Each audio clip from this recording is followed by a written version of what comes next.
Welcome back to another video by me, Loot084 Art and Games. This is a bit of a different one, and it's not recorded on the PlayStation. We're actually doing this one via my PC and all the recording stuff. As you know, I've got a bit of funding now, and I want to get back and do some more digital artwork. And I have been doing this one live on Twitch and showing you how to use Krita. And in this video, you'll be listening to some comic story and whilst I do all the artwork. But to quickly explain how to use Krita, first you've got to use layers. Don't forget, you've always got to use like multiple layers. You can go up to I think it's 100 layers. You ain't going to need that many, but you will need quite a few layers to do what you're doing. If you want to do something that you've already drawn, then you take a picture of what you've drawn on the paper, put it on your phone and or your camera or whatever you're going to be taking a picture of, put it into your PC and download that image. Then you can convert it into a thing that you can see on the screen here.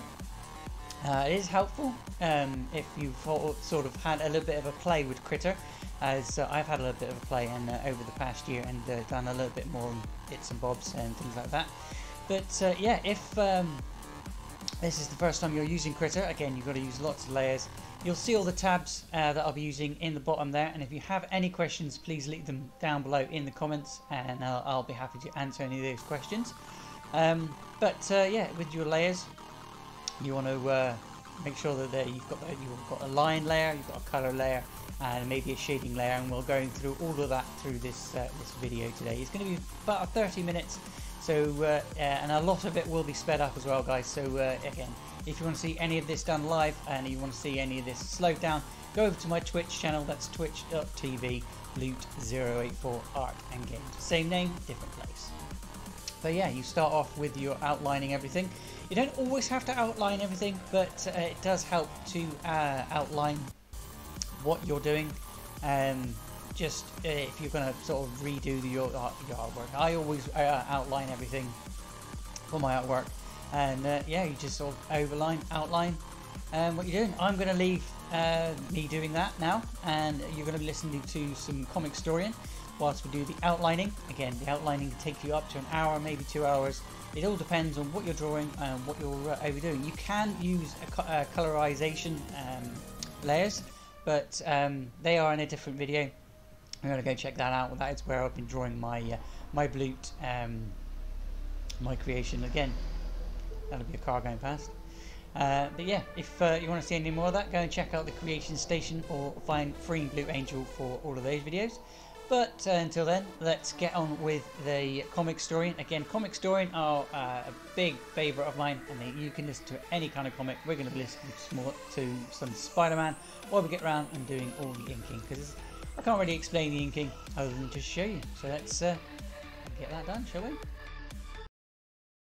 Out on the streets of Las Colinas Rojas, Peter Parker and Mockingbird Bobby Morris are joined by Tarantula and Devil Spider as they raid the nation's greatest drug lord, El Foco Cuero. As the groups make their way through the tunnels, Peter says that his source is right. This isn't a standard spider hole. Bobby asks, what? No witty retort? Nothing? And Tarantula says that the previous Tarantula said that Spider-Man was always funny with the jokes. Peter tells them that there is nothing to laugh about down here. They've got work to do. The further the group goes, Peter tells everyone that they don't have the element of surprise. He'll have to be the one to take the lead. The spider sense should give them some warning that something is going on. And Bobby asks, what is your entire plan exactly? Just running headfirst in? Tarantula radios back to S.H.I.E.L.D. stating that she would like to take command of the mission, and Nick Fury tells her negative. Spider-Man stays in charge. Plus, he's the only one who knows where everyone's going. Nick then asks, are they going to know how they got this intel? And Peter tells him that someone owed him a favor, because just prior to this operation, that source happened to be the Kingpin, Wilson Fisk. Back in the tunnels, a group of goblins appear, and Peter says, yeah, this is the right place, all right. The goblins throw flash grenades, and they blind almost everyone. Peter shouts, don't worry, I got this. Meanwhile, above on the streets, a cloaked woman finishes planting an explosive along the street when some of the residents come out asking what are those things in the street. One of the boys says that he's gonna go get one, and the cloaked woman screams for him to get back and starts to fire her gun into the air. Down below, the fight with the goblins continue, and Tarantula says that she thought that this impressive spider sense was going to alert them. Peter tells her, yeah, if you want out, that's fine. The spider pods are back that way. Bobby shouts to just stop it. She gets that he's not always a team player, but he needs backup on this one. Peter punches into one of the goblins and tells her no. He knows exactly what he needs, and it's not anyone who's gonna hold him back or be in his way. Is that clear? Bobby asks, what's gotten into you? And Peter says that she has no idea what he's been through, what he's lost. He needs this win. He needs Osborn. Devil Spider jumps in, kicking one of the goblins, stating that he thought that they were supposed to be after El Facaro. You know, their nation's drug lord and gun runner. And Peter tells him that there is no El Facaro. There never was. It's Norman Osborn using another face with another identity. Just then, Facaro appears with a machine gun firing, stating that he has gutted people for much less than breaking into his home. Back topside, the cloaked woman makes sure that the coast is clear of any remaining residents and then presses the switch, causing a massive explosion. The shockwave of the blast travels all the way back underground where Peter and the rest are hiding out. Facaro makes his escape, and Peter spots a bag with pumpkin bombs and calls out to Devil Spider. After Peter tosses a goblin at him, Devil Spider asks what is he supposed to do with this guy. Peter says that they're shield guys. Take these men and get out. Take the pods, don't wait for him. One of the field agents then looks at Bobby and asks what do they do, and she tells them, do what Spider-Man says. She's sticking with him. As Peter and Bobby run on, she asks what is the plan then, and Peter says that he has no idea. He's kind of making it up as he goes. While the structure behind them falls, Peter quickly webs up Facaro and grabs him, continuing to run along the same path that he was going. A blast from behind throws the three of them into the pool room, and Peter says, well, last one has to do extra laps. More debris starts to come down around them, and Peter takes the bag of bombs to the bottom of the pool and arms them. He surfaces, telling them both to take a deep breath. The water wasn't brought down here in buckets. It would have to have been pumped in. But before Bobby can even ask, the charges go off underwater, sucking all three of them down into it. Peter shouts at them to close their mouth. Trust him! Seconds later, everyone is thrown through the sewage drain, and Facaro shouts, you are both crazy! Peter says, come on, Norman, like you'd know crazy. And Facaro shouts, stop calling me that! I am not this Norman Osborn person. Then Bobby asks, you don't think maybe he's not? Later at S.H.I.E.L.D. headquarters, Nick says that this is not Osborn. Fingerprints, retinal scans, voice recognition, whatever he thought, this isn't Norman Osborn. Peter screams out in frustration, breaking the table. And Nick tells him, I hope you feel better. That was a spy table. Those cost more. Elsewhere though, Norman Osborn, wearing Facaro's face, says that it looks like the real Facaro was almost killed. This face is now useless. As Norman walks further into his hideout, Dr. Dragovic says that he laid out many choices for him this time. And Norman looks at the wall of human faces and says perhaps it's time to show his true face again. It would almost be like a homecoming. The next day, Peter heads over to Aunt May's apartment where Harry and Betty are keeping Aunt May company while Peter has been away. He pulls Harry aside and tells him, look, I'm gonna need you to stay a little bit longer. I've got something else to take care of. Later at JFK Airport, Bobby asks what's the big deal. Shouldn't they be taking one of Parker Industries' private jets to Hong Kong? Isn't there another one that they could take? Peter tells her that the plane is down for maintenance, and on his list of personal problems, he never thought having another jet would be one of them. While the two of them wait for their flight, Peter sits and says that he's got one. An evil clone of himself brought his loved ones back from the dead. It emotionally scarred him and everyone close to him. Bobby then takes a bite of her sandwich and says that she's time traveled to the Wild West, killed a cowboy, and his ghost went on to stalk her in the... Okay, now we've done all of the inking over the top of what we wanted to draw. We're now going to be going into the part where you're doing the colouring and all of that good stuff. I will be showing you in the bottom right, is it the bottom where? Down here. Down in the bottom right for you, where you can find all the tools. I forgot to say that at the beginning, where you can find all the tools. You can rearrange it how you like it, but this is just like the preset it comes when you download Krita. Again, Krita is completely free, so if you want to go and check it out for yourself, definitely go and do so. It's like a poor man's version of Photoshop, really. You can do pretty much everything you can in Photoshop. If you again, the tools, certain tools are going to be up on the top for different things. Again, if you want to do, if you're going to use a reference, you want to get some colouring spots. As you can see, the little spots of colour, they are the things that I've gone to another picture of Spider-Man and sort of picked out the colours that they use, because I wanted to get all the colouring right. And then that's what I've gone and done. I've spotted it underneath, put that on a different layer. Make sure you definitely put that on a different layer. You name it if you like, but yeah, use all of that. Again, same with the inking. You're going to be make sure you've got the layer underneath the colour, the inking layer if you're going to be colouring, and then you just start colouring where you've already inked and shaping out and things. And again, if you've got any questions, leave them down below and I'll answer them. Otherwise, you can come over to Twitch and you watch me live and show you how I do all of that.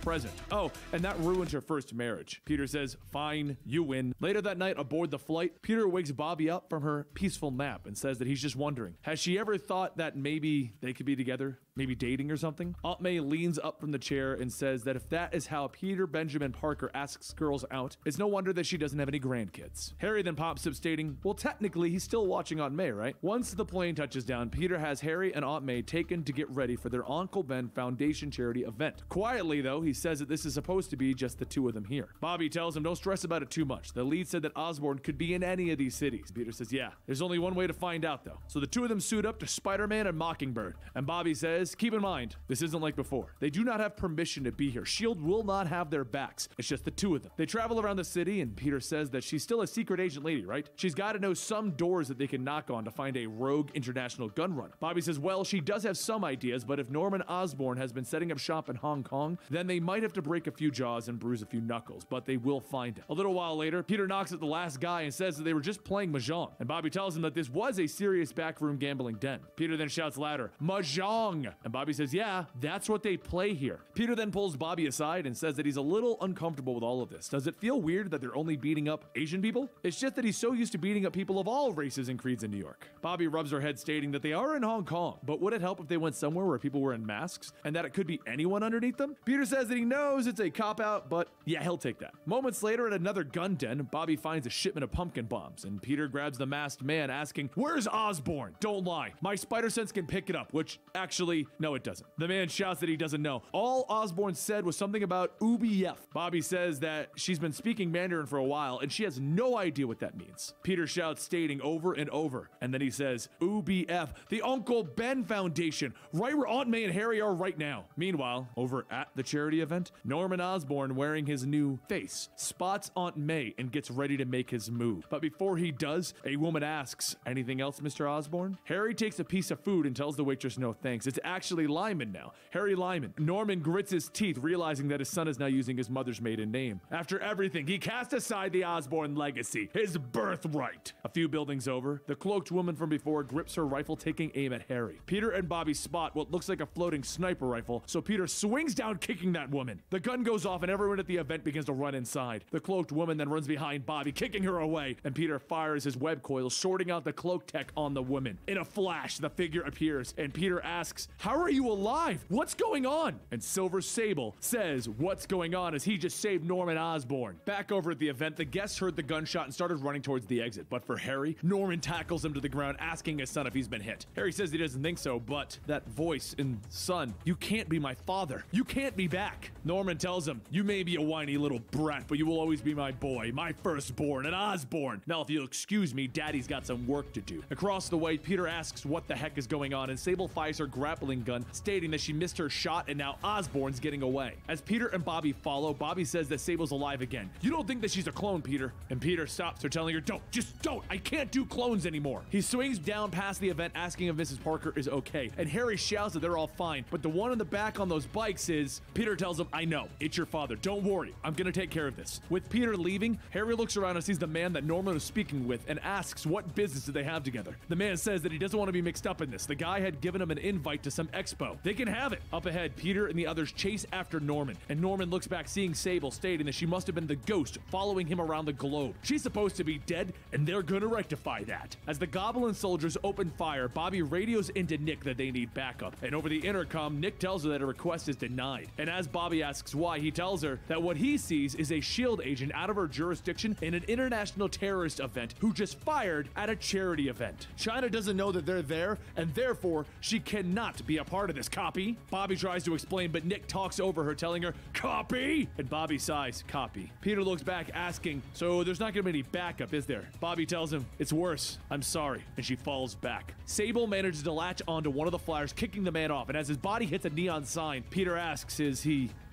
Sable says that he was wearing body armor and the sign was only 12 feet from the roof. Peter then asks, so you're saying he's alive, right? And Sable says, yeah. Sure. Back at the event, Harry takes the invite card and puts the web address into his webware, and he sees the Green Goblin logo loading. After a few seconds of connecting, a stream of Norman Osborn appears, and he tells everyone that he would like to welcome them to their members-only live stream at the Goblin Army Expo. Weapons of tomorrow, today! Both Peter and Sable start to close in on Norman as they fly into a still-being-built building, and Sable says that it seems a little too easy. As the two follow down the elevator shaft, Peter says, yeah, they're totally Admiral Akbaring this. It's a trap! Down below, outside of the dome, Norman tells the people that they're all about to witness the latest his weapons have to offer against the amazing Spider-Man and the one and only Silver Sable. These new Goblin gliders will run on power cells that will last longer than the previous model, while providing a heft. Peter shouts to Norman, shut up! I'm not some visual aid for your new product rollout. He webs onto one of the flyers, causing it to whip around and crash, and then he asks the crowd if he can get $1 on the busted scrap. $1. $2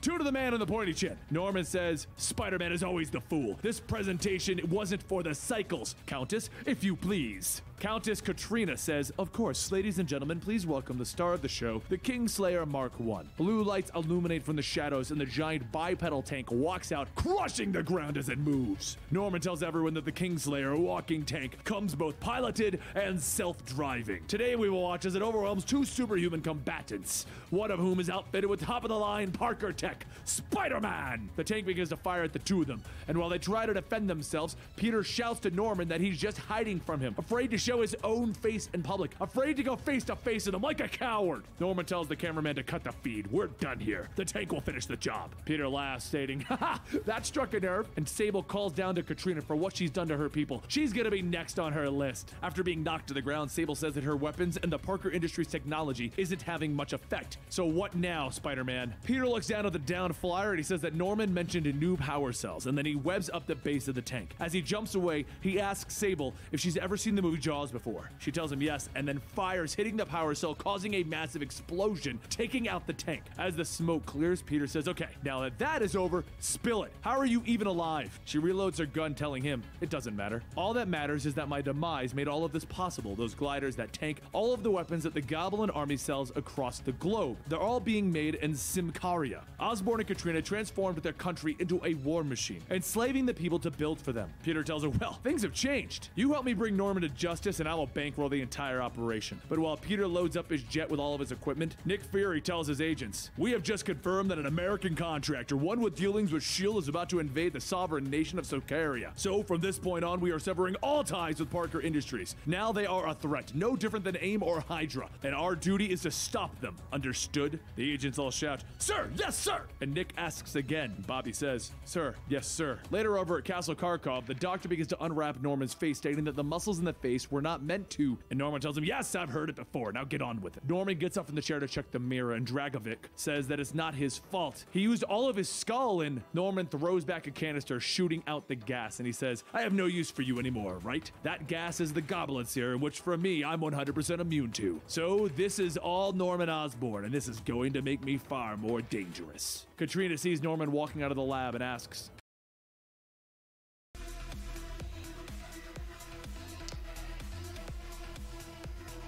righto.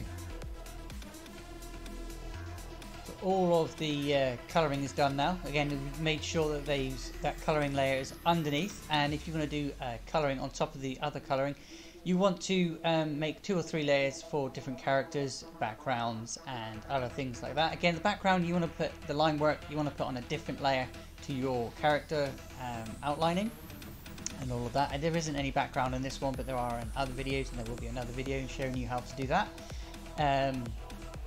You're going to go into the shading part now, where we'll be plotting the lighting and also where the shading is going to be. And all the tools, again, down in the bottom right, for you to sort of see which ones I'll be using. I generally only use the same ones. Again, I'm sort of new to the krita sort of digital eye things, but I've got my favourite tools and favourite things I like to use. If you've got a particular tool that you want me to use, again, leave it down in the comments. But yeah, we're making sure we've got our layers. We name our layers. Now we're definitely making sure we've named all of our layers, so the you know which ones we've got, or which ones are which, and what. The shading, you go to the certain tools. You can turn down the opacity. It is at the top middle for your opacity.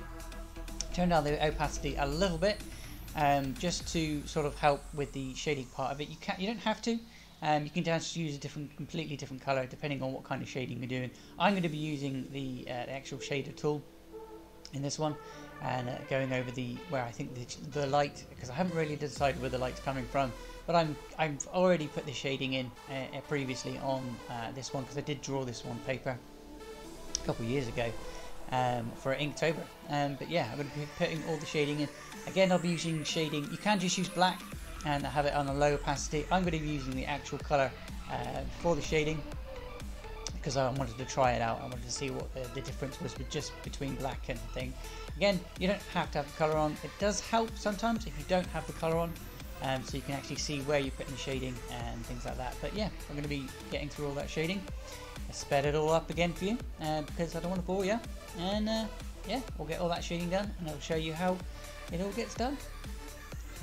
How did it go? He tells her that she's not going to want to go in there and asks for his latest face. How does it look? He steps out of the shadows and all you can see is his disfigured, old, original face. Back with Peter and Sable, they ride the Parker jet over to Symkaria, and Peter says, look, we've got time to kill. How are you alive? She sighs and tells him, fine. It was back when we were at Otto Octavius' underwater base. After you told me to leave, no, rather, when you ordered me to leave, I used the same stealth technology that I had used before while Rhino was holding me underwater. There was a moment when Rhino let go to check on me, and that's when I reached for my knife and stabbed him in the head. Because everyone thought I was dead, my enemies relaxed, and it made it easier to hunt them down. However, because of that absence, my countrymen feared my death, which allowed the Countess to rise in power. And thanks to her unholy alliance with Norman Osborn, Peter stops her, stating, that's my part. I should have stopped Osborn a long time ago, but things are different. A little while later, as Peter's jet touches down, Nick asks for a status report, because there should be enough combat vehicles to take on the Hulk. One of the agents says, or we could have been had. The jet's completely empty, sir. Nick waits for a moment and then screams for Bobby to come in. She radios back that he needs to check the top drawer. Inside, he's going to find her ID and her badge. Consider this her resignation from S.H.I.E.L.D. And as she cuts the line, Bobby looks off in the distance and says, well, it was a nice career while it lasted. Seconds later, a second jet lands and Peter steps out stating, sure, when I do it, it's bad. But when Cap, Namor, and the Human Torch invade foreign lands, it's cool. He then turns back to Bobby, telling her, I really appreciate this. And Bobby says, she's worked with him long enough to know whatever he's doing it for the right reasons. He looks at her, telling her, aw,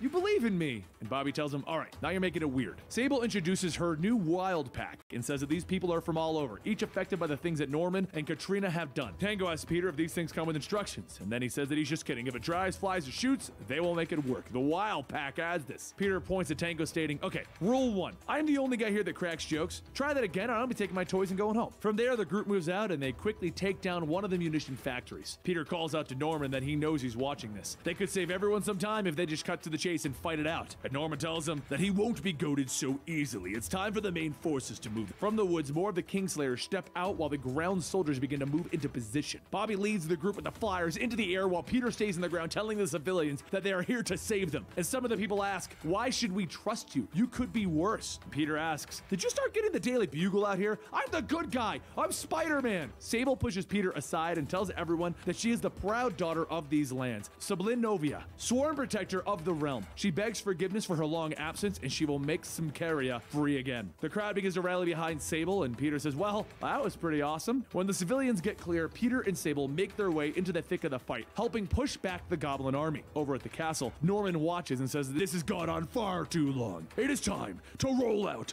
the big ticket item. Back in the battlefield, the soldiers begin to jump out of the toppled tanks and they begin to run over to the ground, kicking Peter off of his bike. One of the soldiers holds him down and begins to laugh, and Peter flips him over, asking, what's so funny? While taking off his mask. He looks and sees that these men are not just suits, they're full-on goblins. Osborn has been changing them. As Peter learns the truth of Norman's plan, Norman himself begins to ready his final weapon, a missile full of goblin serum pointed straight at a nearby town. Just then, everyone stops as they hear Norman's missile being launched, and Peter says, they're gonna gas their own people. Bobby takes to the air, stating that she's already way ahead of him on this, and Sable begins giving orders to the Wild Pack for those with flyers to assist Mockingbird. The remaining help evacuate the rest of the city. Peter tells her, hang on, there's only one person who should be calling the shots here, and Sable runs on ahead, telling him, yeah, in her homeland, it will be her. While the Wild Pack provides Bobby with cover fire, she radios back to S.H.I.E.L.D. that they are needed ASAP. Things have escalated into an international incident. Nick tells her, nuh-uh, you don't get to do this, you resigned. She shouts that they fired a missile at civilians, and as Nick asks, where are you? She screams screams, "Where do you think?" Moments later, Peter and Sable break into the castle control room, and Sable tells Katrina that her reign is over. Juliet then radios in that they have a problem. The civilians are fighting back to stay, and Katrina says that it looks like she still rules. Sable then grabs a sword from the wall, telling her that she challenges her in the true name of Symkaria. Katrina grabs the other sword, telling her that she accepts. She has been trained to be the best swordsman in all of York. And Peter shouts, "We really don't have time for these royal shenanigans!" And Sable tells her to go find Osborn. That's an order. He webs off, asking, "Where have I heard that before? Oh, wait, it was when you almost died. Wait, that turned out pretty good, so never mind. Let's go." Once again, Peter follows his spider sense to where the danger is coming from, and he turns the corner, punching Goblin Dragovic. He looks at him and says, "You're not the goblin that I was looking for." And Norman holds out a switch, telling him, "Stop right there, or I'm going to press the trigger and detonate the missile." Peter tells him, "Okay,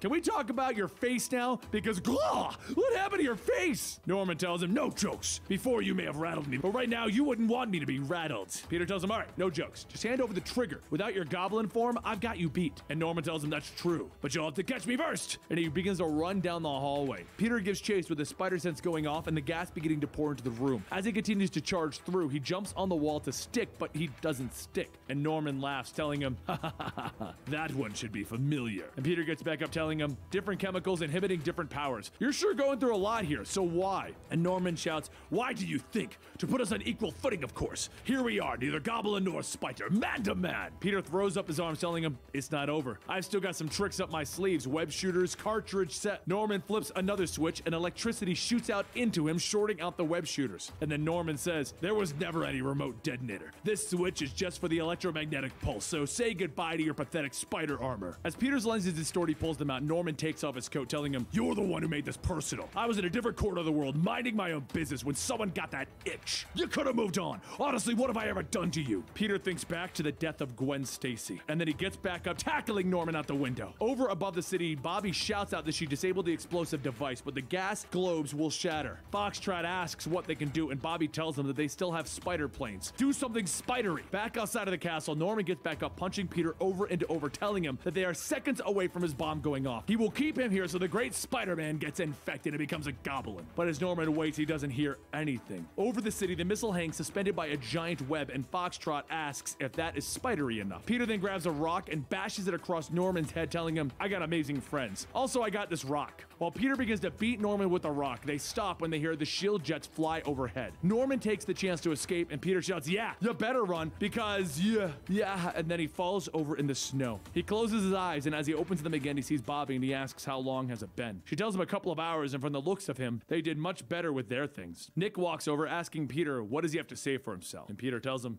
"You're welcome. Come on, Osborn was a threat that you should have looked into. The world's a better place because of Parker Industries." And Nick stops him, telling him, "Hell no. You just took it upon yourselves to overthrow a foreign government. S.H.I.E.L.D. wants nothing to do with it. In fact, from here on out, S.H.I.E.L.D. will have nothing to do with Parker Industries." However, later in the ocean, Norman rides a boat, stating, thankfully, he kept a hidden bank account. He can always rebuild, but not like this. It's time for him to let him out. His real face. They're gonna need his madness. The only true Osborn identity that matters. The Green Goblin must live again.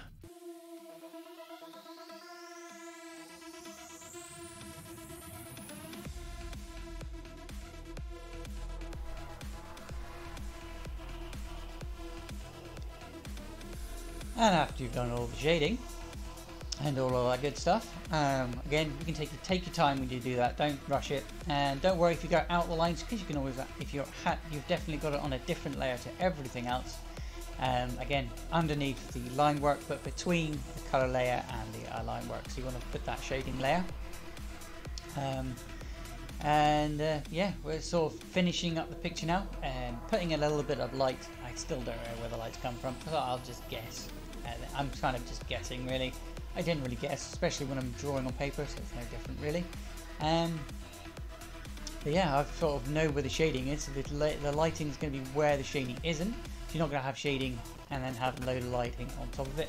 You can have a bit of, you can have a light from this side, so we can have light from this side, and we'll have the shading down on this side here. Just moving things around a minute. Again, this is all done on live on Twitch. So if you want to go check it out for a slower version, you can. It's twitch.tv Blute084 Art and Games. Same name, different place. Again, we've got the tools in the bottom. You can use the texture tools. They are, you want to look for those in the bar where I just showed you there. Texture tools. You've got grass, you've got clouds, you've got all sorts of different textures. Go and have a play and see what works for you. I'm going to be using clouds and just a bit of grass on this one because I wanted to just give it a basic background. And all that good stuff. And I'll see you at the very end of the video.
And there we go, a finished and completed picture from the page that we've drawn on a piece of paper to taking it into the computer to colouring it in, inking over it, also inking over it first, then colouring it in, then doing some shading and then doing some finalising with a little bit of a background, showing you all of those tips and things. Again, if there is any tips on things that you do want or do need, please let me know in the comments down below. I am still learning, but I do have a fair amount of knowledge. I just don't use a lot of the stuff because I don't feel like I need it at the moment. I am going to be moving from a mouse, because I'm using a mouse to do this one here, into using a pen and pad, one of those digital pen and pads. There'll be a video on unpacking that one and other things to do with that in the future videos. So don't forget, guys, if you have enjoyed today's video, hit that subscribe, ding the bell for notifications, and I'll see you in the next one. Otherwise, you can come over to twitch.tv, follow me over there, hit that subscribe if you wish, and tune in live where you can listen to some more, again, Comic Storian, and see a load more of artworks and other things like that. If you want some more digital artwork, go into the Creation Station. If you want some polymer clay artwork, same place is the Creation Station. But if you are wanting anything else and you want to see my own comic and things that I'm working on, go into Freeing Blue Angel. Otherwise, thanks for watching, guys. Hope you've enjoyed the video. Leave a thumbs up if you have, and I'll see you in the next one. Bye for now.